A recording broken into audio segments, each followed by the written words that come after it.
হঠাৎ সকালেই বীরকে নিয়ে এয়ারপোর্ট গেলেন সাকিব বুবলি।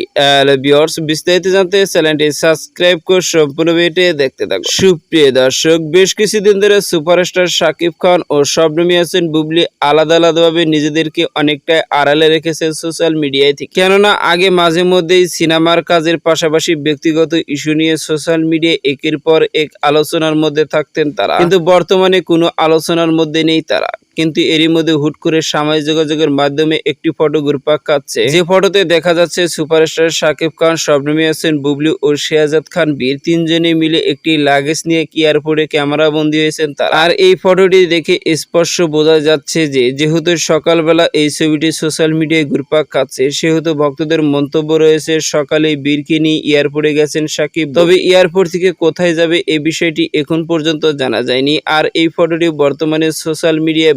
এদিকে জানা গেছে সুপারস্টার শাকিব খান নাকি বরবাদ নামে একটি সিনেমার শুটিং এর জন্য কলকাতায় অবস্থান করবে, কিন্তু অন্যদিকে এক ঘনিষ্ঠ মহল থেকে জানা গেছে শবনম ইয়াসমিন বুবলি নাকি কলকাতায় তার একটি নতুন সিনেমা শুটিং করার জন্য যাবে। আর সেহেতু ধরাই হয়তোবা সাকিব বুবলি মান অভিমান ভুলে গিয়ে এক হয়েছেন, আর সেই কারণে দুজনে একই দেশে যেহেতু সিনেমা কাজে যাবে, সেহেতু ছেলে বীরকে নিয়ে গেলেই ভালো হবে, এমনটি মনে হচ্ছে একাধিক ভক্তদের। তো সুপ্রিয় দর্শক, ভিডিওটি আপনার কাছে ভালো লাগলে একটা লাইক দিন। নিত্য নতুন ভিডিও আপডেট পেতে চ্যানেলটি সাবস্ক্রাইব করুন। অসংখ্য ধন্যবাদ পুরো ভিডিও উপভোগ করার জন্য।